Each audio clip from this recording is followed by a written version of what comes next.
Praise God. Good morning everybody. దేవుని నామానికి స్తోత్రములు. అందరూ కూడా క్షేమంగా, ఆరోగ్యంగా, ఆత్మీయంగా ఉన్నారని నమ్ముచూ ఉన్నాము.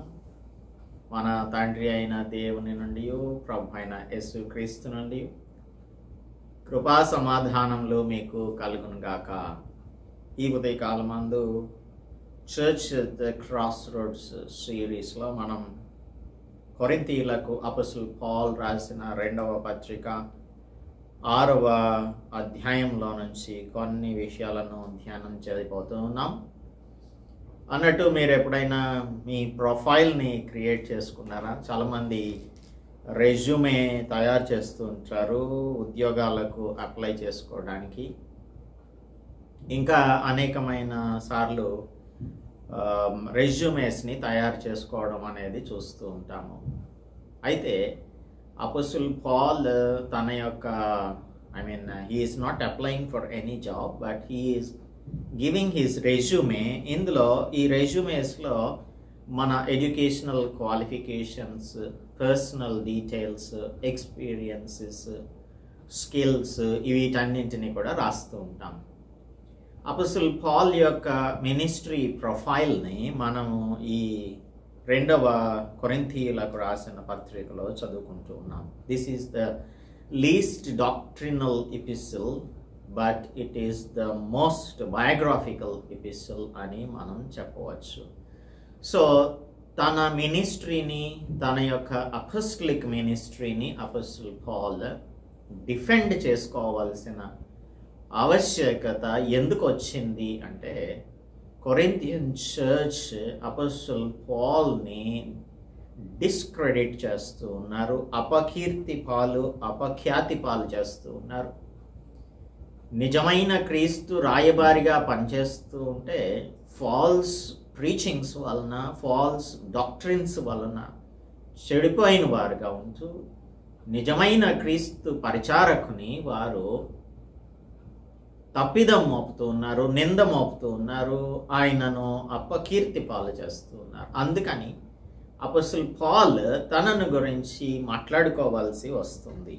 ఈ దినాలలో మనం అనేక మంది ఫాల్స్ టీచర్స్ని చూస్తూ ఉన్నాము. ఈ ఫాల్స్ టీచర్స్ వాళ్ళకున్న సెల్ఫిష్ అంబిషన్స్ని ఫుల్ఫిల్ చేసుకోవడానికి దేవుని యొక్క వాక్యాన్ని చెరిపేటువంటి వారిగాను, తద్వారా విశ్వాసుల యొక్క జీవితాలతో ఆడుకునేవారుగాను ఉంటున్నారు. ఈ church at the cross roads series మనం ప్రారంభించడానికి కారణం ఏంటంటే, సమకాలీన క్రైస్తవ ప్రపంచంలో ఎటువంటి మిస్అండర్స్టాండింగ్స్ ఉంటూ ఉన్నాయి, ఎటువంటి ఫాల్స్ డాక్ట్రిన్స్ ఉంటున్నాయి, ఫాల్స్ టీచింగ్స్ ఉంటున్నాయి, సంఘం ఏ విధంగా చెరపబడుతూ ఉంది, మనం చెడిపోకుండా ఉండాలి అంటే, నిజమైన భక్తి కలిగిన వారంగా దేవుడు మెచ్చుకొనదగిన రీతిలో జీవించాలంటే ఏం చేయాలి అనే దానిని పరిశీలించడానికి మనం ఈ పత్రికలను చదువుతున్నాం. ఈ ఉదయకాలమందు 6వ అధ్యాయంలో నుంచి కొన్ని విషయాలను ధ్యానం చేద్దాం. ముందుగా ప్రార్థించుకుందాం. పరిశుద్ధుడా, మా ప్రియ రక్షక, మా ప్రభువా, సమకాలీన క్రైస్తవ సంఘంలో, కొరింథియన్ చర్చ్లో ఏ విధంగా సమస్యలు ఉన్నాయో అటువంటి సమస్యలే ఉంటూ ఉన్నాయి ప్రభువా. తండ్రి, సాతానుడు మమ్మలను సులువుగా చిక్కులు పెట్టి పాపంలో పడవేసి డాక్ట్రినల్గా ప్రభువా సౌండ్ డాక్ట్రిన్స్ని లేకుండా చేసి అంతా కూడా చాలా లైట్గా తీసుకునేటువంటి క్రైస్తవులను, క్రైస్తవ్యాన్ని ప్రోత్సహిస్తూ ఉన్నాడు, చెడగొడుతూ ఉన్నాడు. అయితే ప్రభువా, ఏది నిజమైన పరిచర్య, ఏది నిజమైన దేవుని వాక్యం అనేది పరిశీలన చేయడానికి లేఖనాలే మాకు ప్రమాణంగా ఉన్నాయి అని మీరు మాకు బోధిస్తూ ఉన్నారు. ఈ లేఖనాలలో వ్రాయబడి ఉన్న విషయాలను లేఖనానుసారమైన రీతిలో మీ చిత్తానుసారంగా మేము తెలుసుకొనుటకు, ఎక్స్పోజిషన్ చేయటానికి మాకు అవకాశంలో అనుగ్రహిస్తున్నందుకు వందనములు చెల్లిస్తూ, ఈ ఉదయకాలం కూడా మీరు మాతో మాట్లాడవలసిందిగా కోరుతూ క్రీస్తు యేసు పరిశుద్ధ నామములో ప్రార్థిస్తున్నాము తండ్రి. ఆమేన్. Let us come to chapter 6 of 2 Corinthians. ఈ ముందు 5వ అధ్యాయంలో మేము క్రీస్తుకు రాయబారులంగా ఉన్నాము, దేవునితో సమాధానపడండి అని క్రీస్తు పక్షంగా కొరింథియన్ చర్చ్ని బ్రతిమాలుకుంటున్నాము అని అపోస్తలుడు పౌలు చెప్తూ ఉన్నాడు. కాగా మేము ఆయనతోడి పనివారమై మీరు పొందిన దేవుని కృపను వ్యర్థం చేసుకొనవద్దని మిమ్మును వేడుకొంచున్నాం. పాల్స్ లాంగ్వేజ్ చూడండి, ఇక్కడ చాలా బ్రతిమాలుతూ ఉన్నాడు, ప్లీడ్ చేస్తూ ఉన్నాడు, ఇంప్లోర్ చేస్తూ ఉన్నాడు, హంబుల్గా రిక్వెస్ట్ చేస్తూ ఉన్నాడు. ఎవరిని గదమాయించటం లేదు, గద్దించట్లేదు, లేదంటే శాపనార్థాలు కూడా పెట్టడం లేదు. మీరు తప్పిదంలో ఉన్నారు అనే దానిని గుర్తిస్తే చాలు. Problem identification of the problem is a big problem in problem solving అని మనం గతంలో అనుకున్నాం.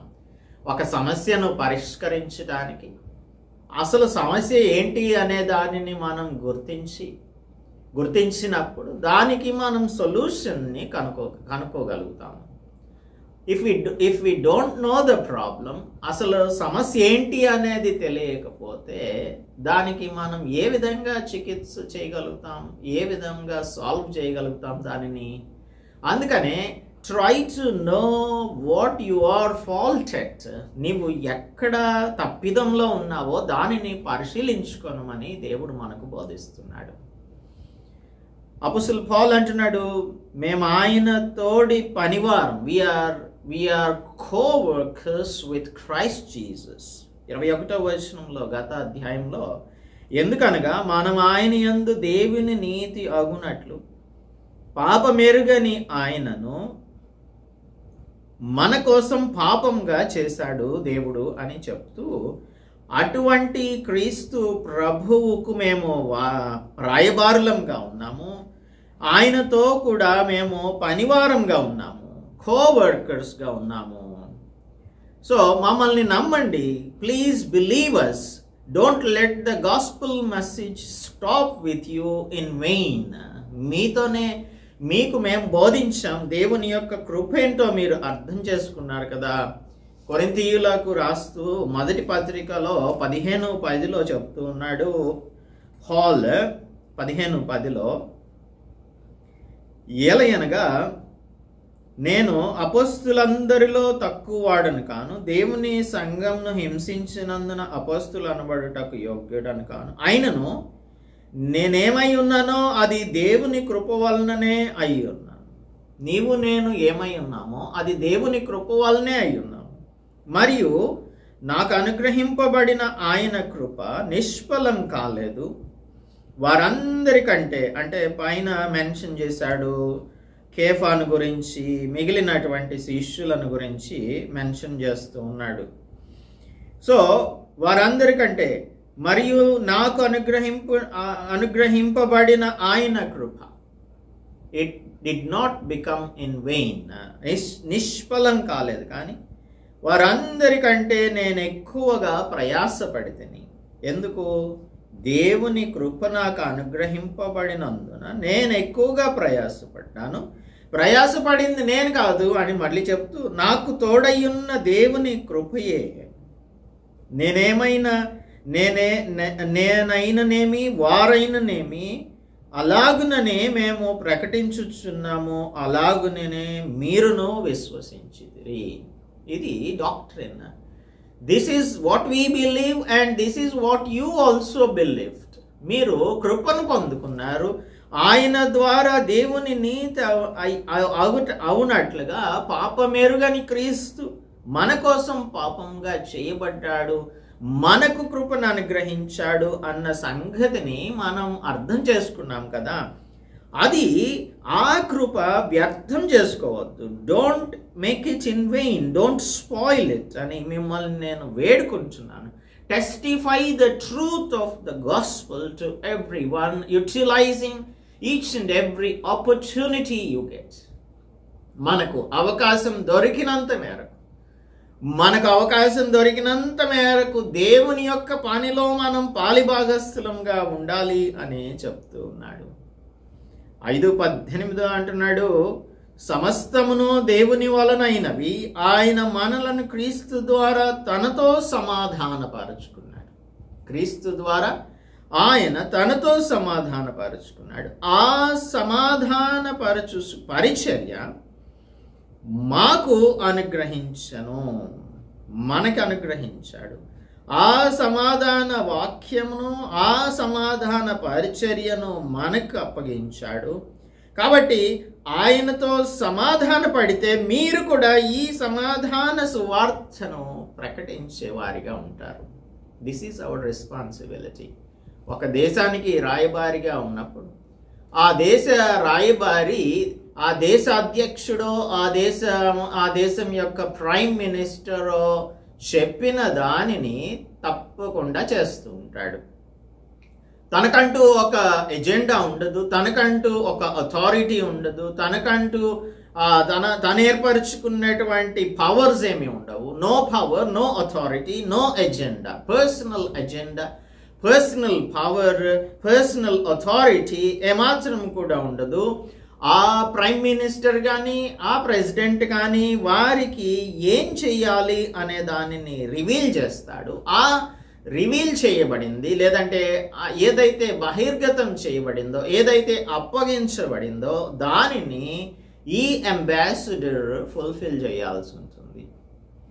ఎంత పెద్ద రెస్పాన్సిబిలిటీ అయినప్పటికీ కూడా సొంత డెసిషన్స్ లేవు, సొంత శక్తి లేదు, సొంతంగా నిర్ణయం తీసుకోవడానికి లేదు. అంత కూడా ఆ హెడ్ ఆఫ్ ద నేషన్ చెప్పిందే చెయ్యాలి. ఇందులో కూడా అంతే. మనకు ఆయన శిరస్సుగా ఉన్నాడు, క్రీస్తు ప్రభు. మనల్ని సంఘం నాకు శిరస్సుగా ఉన్నాడు. సంఘంలో మనం పాలిభాగస్తులంగా ఉన్నాం. సంఘం యొక్క బాధ్యత ఏంటి అంటే ఇతరులను సంఘంలోనికి తీసుకురావాలి.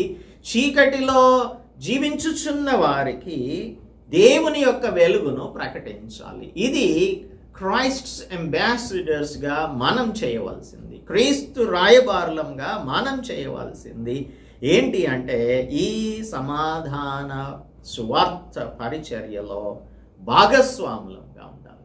భాగస్వాములంగా we are the partakers of it, partners మనం. కాబట్టి ఇక్కడ ఒక మంచి మాటను పనివారమై ఉన్నాం. This is an amazing job.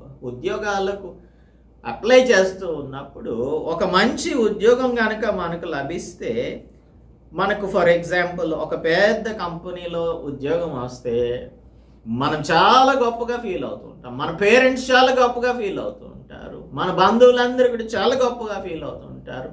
మా వాళ్ళు ఫలానా కంపెనీలో పనిచేస్తున్నారు, నెలకి ఇన్ని లక్షల రూపాయలు డ్రా చేస్తున్నారు, లేదంటే పర్ యానం ఇన్ని డబ్బులు సంపాదిస్తున్నారు అని గొప్పగా చెప్పుకుంటూ ఉంటాం. ఇంత ప్యాకేజ్ వచ్చింది అని చెప్పి చెప్తూ ఉంటాము. సో ఇంత గొప్పగా ఇహలోక సంబంధమైన ఒక పనిని గురించి మనం చెప్పుకుంటున్నప్పుడు, ఒక ఉద్యోగం గురించి చెప్తున్నాం, ఉన్నతమైన ఉద్యోగం, ద హైయెస్ట్ డిగ్రీ, లేదంటే ద హైయెస్ట్ ప్రివిలేజ్డ్ జాబ్ మనకు దేవుడు అనుగ్రహించాడు. అది ఆత్మలను రక్షించే ఉద్యోగం.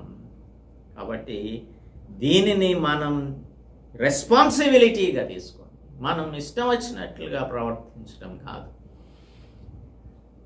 ఇంకొకటి, ఫాల్స్ డాక్ట్రిన్స్ని మనం నమ్మటం వలన ఇతరులను మనం సంపాదించలేని స్థితిలోనికి, అనగా మనల్ని మనమే రక్షించుకోలేని పరిస్థితిలో, లేదంటే మనలను మనమే ప్రొటెక్ట్ చేసుకోలేని పరిస్థితులలో ఉంటూ ఇతరులకు మనం ఏ విధంగా దారి చూపించగలుగుతామో.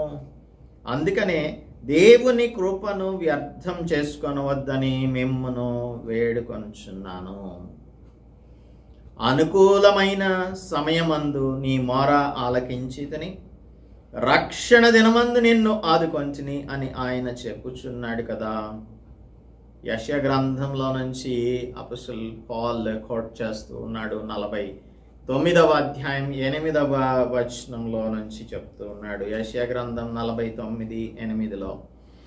ఇది జాయన్కి మిగిలినటువంటి దేశాలకు దేవుడు చెప్తున్నాడు. యెహోవా ఇలాగు సెలవిచ్చుచున్నాడు, అనుకూల సమయమందు నేను నీ మొర ఆలకించి నీకు ఉత్తరం ఇచ్చితిని, రక్షణ దినమందు నిన్ను ఆదుకొంటిని. కాబట్టి నువ్వేం చేయాలి? బయలు వెల్లుడి అని బంధింపబడిన వారితోనూ, బయటకు రండి అని చీకటిలోనున్న వారితోనూ చెప్పుచు. చూడండి ఎంత పెద్ద టాస్కో. బయలు వెల్లుడి అని బంధింపబడిన వారితో, ఈ చీకటి సంఖ్యలతో బిగించబడిన వారు, బంధించబడిన వారు, సంఖ్యలలో ఉంచున్నవారు, బానిసత్వంలో, పాప బానిసత్వంలో ఉంచున్నవారు, బయటకి రండి అని చీకటిలోనున్న వారితోనూ చెప్పుచు, దేశమును చక్కపరిచి పాడైన స్వాస్థ్యములను పంచిపెట్టుటకై నిన్ను కాపాడి ప్రజలకు నిబంధనగా నియమించి తిని.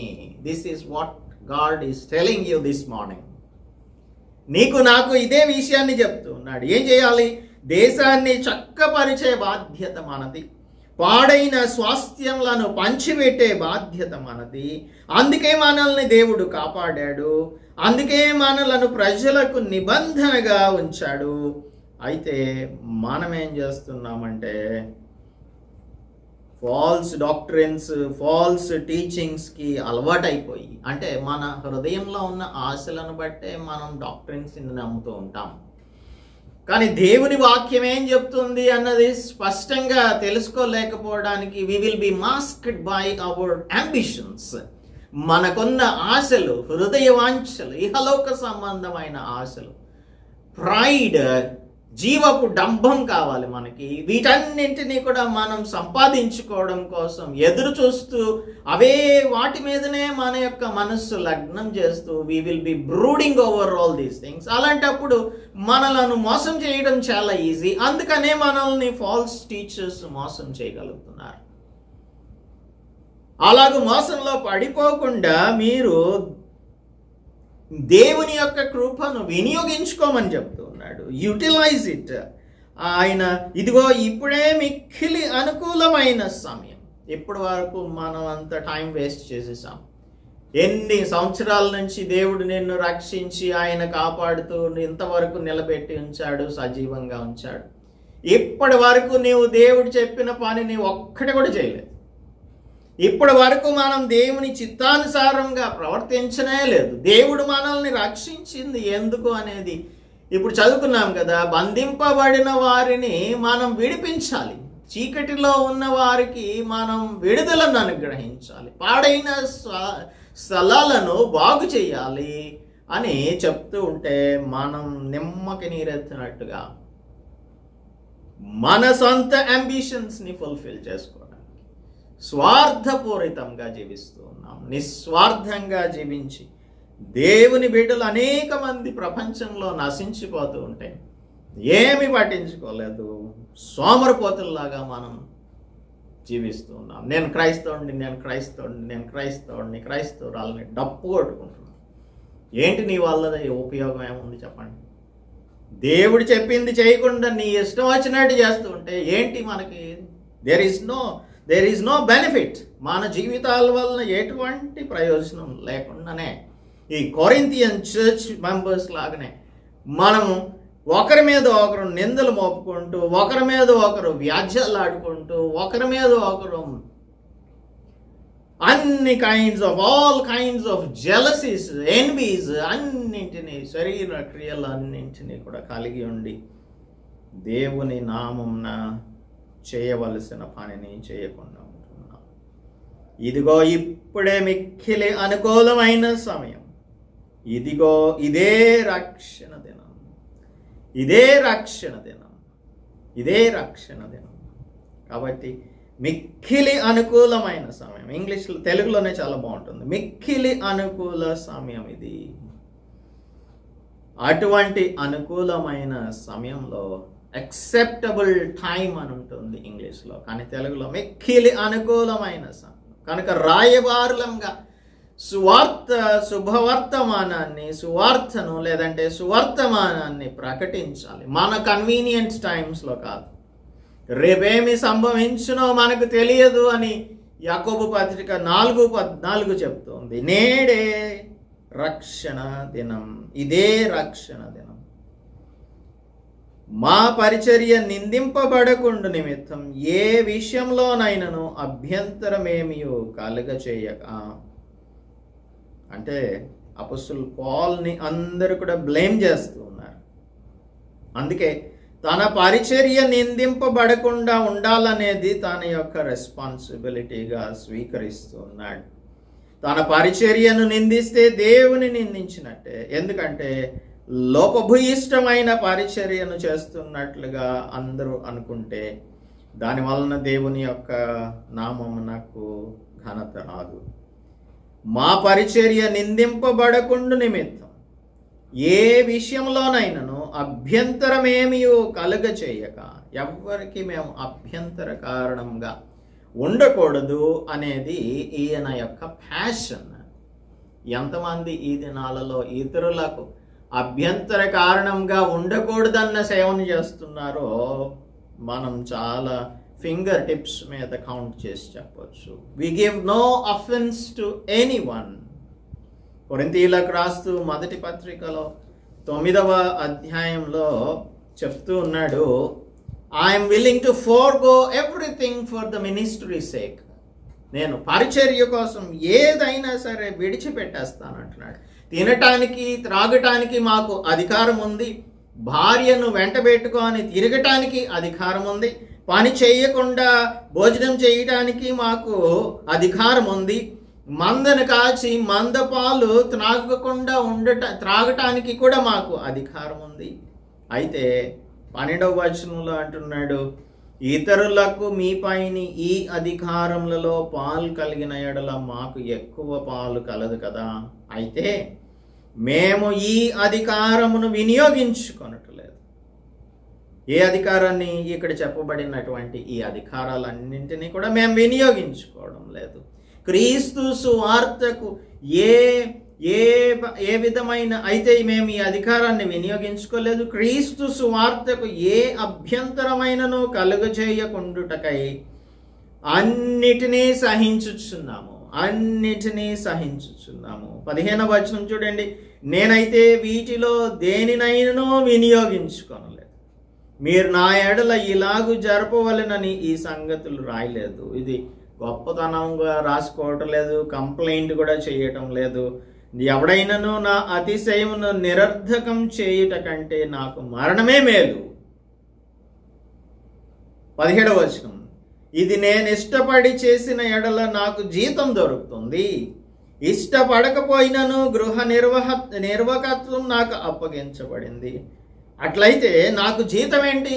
నేను సువార్తను ప్రకటించినప్పుడు సువార్త యందు నాకున్న అధికారమును పూర్తిగా వినియోగించుకొనకుండా సువార్తను ఉచితంగా ప్రకటించుటయే నా జీతం. I'm ready to forgo even my salary. నాకు జీతం కూడా వద్దు, ఏమీ వద్దు, నేను సువార్తను ఉచితంగానే ప్రకటిస్తాను. ఈ విధంగా ఒక కమిటెడ్ ప్రీచర్గా ఎవరైనా ఈ దినాలలో ఉంటే అది దేవుని యొక్క నామమునకు చాలా ఘనతను తీసుకొస్తుంది. వాక్యం చెప్పటానికి రమ్మంటే ఎంత ఇస్తావు అని అడిగేటువంటి బోధకులు ఉన్న ఈ రోజులలో, అటువంటి బోధకుల వెంటే మనం పరిగెడుతున్న ఈ రోజులలో అపోస్తలుడు పౌలు చెప్తూ ఉన్నాడు, నాకు జీతం కూడా అవసరం లేదు, ఉచితంగా పనిచేస్తాను. I don't want anything from you. I am ready to forgo everything. నా జీవితాన్నే, నా మరణమే చాలు అని అంటున్నాడు. I am even ready to die for Christ. Gospel కోసం, సువార్త ప్రకటన కోసం నేను చనిపోవడానికి కూడా సిద్ధంగానే ఉన్నా. సమస్తమును ఈ లోకంలో ఉన్న దానిని పెంటతో సమానంగా ఎంచుకుంటున్నాను అని అంటున్నాడు. I'm considering it as rubbish. ఇదంతా కూడా రబిష్గానే కన్సిడర్ చేస్తూ ఉన్నాడు. ఇతరులకు అభ్యంతరం కలగకూడదని శ్రమలయందు, ఇబ్బందులయందు, ఇరుకులయందు, దెబ్బలయందు, చెరసాలలో, అల్లర్లలో, ప్రయాసలలో, జాగరములలో, ఉపవాసములలో మిగుల ఓర్పు గలవారమై ఉన్నాము. ఎండ్యూరెన్స్. దేవుని సేవ, దేవుని పని ఎవరు చేసినా కూడా ఒక మాట యేసు ప్రభువుని గురించి మనం చెప్తున్నప్పుడు శ్రమలు వస్తాయి, ఇబ్బందులు వస్తాయి, ఇరుకులు వస్తాయి. ఈ దినాలలో మనల్ని ఎవరు కొడుతున్నారు? ఎవరు కొట్టట్లేదు. కొడితే మనం వెంటనే పోలీస్ స్టేషన్కి వెళ్ళిపోతాం కదా. క్రైస్తవులు కూడా పోలీస్ స్టేషన్కి వెళ్ళిపోతూ ఉంటారు. అదే అసలు పౌలు చెప్తూ ఉన్నాడు ఫస్ట్ కొరింథియన్స్కి రాసినప్పుడు, మీలో కొందరు తమ యొక్క వ్యాజ్యాల్ని ఇహలోక సంబంధమైన న్యాయస్థానాలకు తీసుకొని వెళ్తున్నారు కదా, నవ్వుతున్నారు ఊర్లో అందరూ అని అన్నట్టుగా చెప్తూ ఉన్నాడు. సో మనల్ని చూసి అందరూ కూడా నవ్వుకుంటున్నారు. యూట్యూబ్ ఛానల్స్లో ఒకరికొకరు తన్నుకోవడాన్ని చూస్తూ ఉంటే, ఒకరికి ఒకరు కౌంటర్ వీడియోస్ పెట్టుకోవడం చూస్తూ ఉంటే అందరూ ఈ హలోక సంబంధమైన వారు నవ్వుకుంటూ ఉన్నారు. దేవుని యొక్క పరిచర్యలో, దేవుని యొక్క పనిలో, be it pastor or a believer, మనం అంబాసిడర్స్మి. కాబట్టి అంబాసిడర్స్గా మనకు ఎవరు దెబ్బలు కొట్టట్లేదు, చెరసాల్లో ఎవడు పడేయట్లేదు, అల్లర్లలో అనగా దొమ్మిగా వచ్చి యాంగ్రీ మాబ్స్ అపొస్తలుల పౌలుని పట్టుకొని కొట్టడానికి వచ్చేస్తే పారిపోతూ ఉన్నాడు. కానీ ఎదురు తిరిగి రండిరా చూసుకుందాము, పోలీస్ స్టేషన్కి రండి అని, constitution rights, Christian rights forum, ఇలాంటి మాటలు ఏమి మాట్లాడలేదు. ఓర్పుతో సహిస్తూ ఉన్నాడు.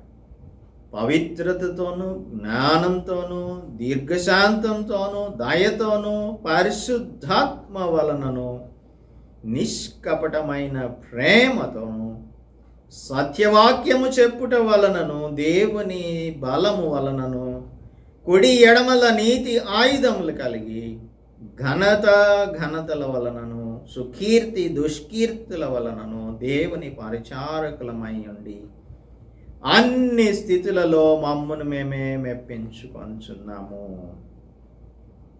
పవిత్రతతో. ఇప్పుడు 4-5 వచనాలలోనేమో గొప్ప బాధలు, శ్రమలు అన్నింటినీ, trials in the great measure గురించి చెప్తూ 6-7 వచనాలలో బ్లెస్సింగ్స్ ఇన్ గ్రేట్ మెజర్, దేవుడు అనుగ్రహించిన ఆశీర్వాదం ఏంటంటే పవిత్రత, జ్ఞానం, దీర్ఘశాంతం, దయ, పరిశుద్ధాత్మ వలన నిష్కపటమైన ప్రేమ, ఇవన్నీ కూడా బ్లెస్సింగ్స్గా దేవుడు మాకు శ్రమల్లో అనుగ్రహిస్తున్నాడు.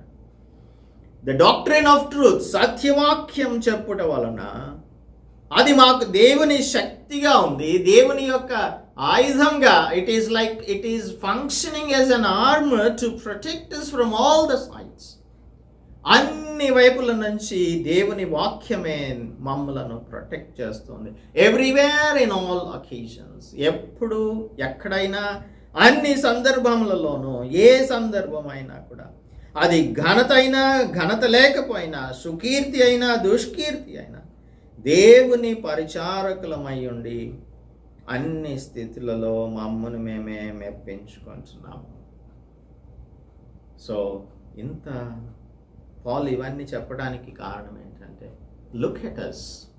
అపొస్తలుల పౌలుని చూడండి, ఎంత కష్టపడుతున్నాడో సువార్త సేవ చేయడానికి.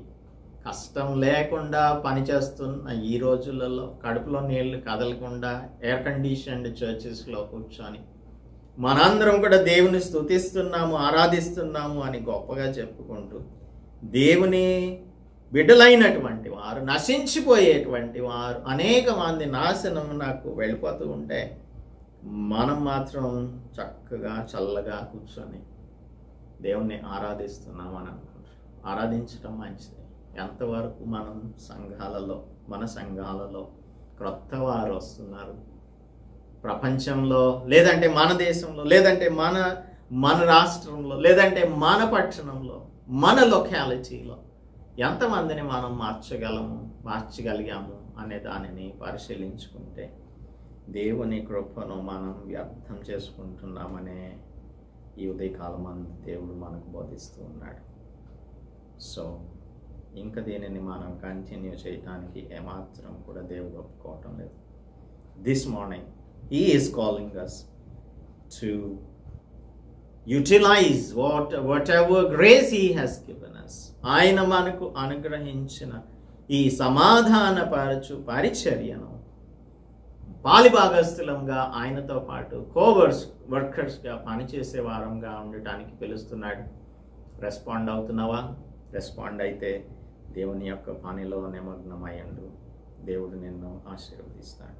ప్రార్థించుకుందాం. పరిశుద్ధుడా, మా ప్రియ రక్షక, మా దేవ, మాకు మీరు అనుగ్రహించిన సమాధాన పరిచర్యలో మేము పార్ట్నర్స్గా ఉంటున్నాం, కానీ ఇప్పటి వరకు స్లీపింగ్ పార్ట్నర్స్గానే ఉంటున్నాం, ప్యాసివ్ పార్ట్నర్స్గానే ఉంటున్నాం, యాక్టివ్ పార్ట్నర్స్గా మారలేదు. ఈ ఉదయకాలం అందు మా ప్రియులను మమ్మలను జ్ఞాపకం చేసుకొని యాక్టివ్ పార్ట్నర్స్గా మీ కొరకు మీ కృపను మేము వ్యర్థం చేయకుండా దానిని వినియోగించుకునే వారంగా to the best of our knowledge or to the best of our strength వినియోగించుకొని మీ కొరకు ఆత్మలను సంపాదించే వారంగా ఉండునట్లు మా ప్రియులకు మాకు సహాయం చేయమని క్రీస్తు యేసు పరిశుద్ధ నామంలో ప్రార్థిస్తున్నాము తండ్రి, ఆమేన్. దేవుని నామానికి స్తోత్రం. అందరికీ వందనాలు. దేవుని కృప మీకు మెండుగా లభించునుగాక. ఆమేన్.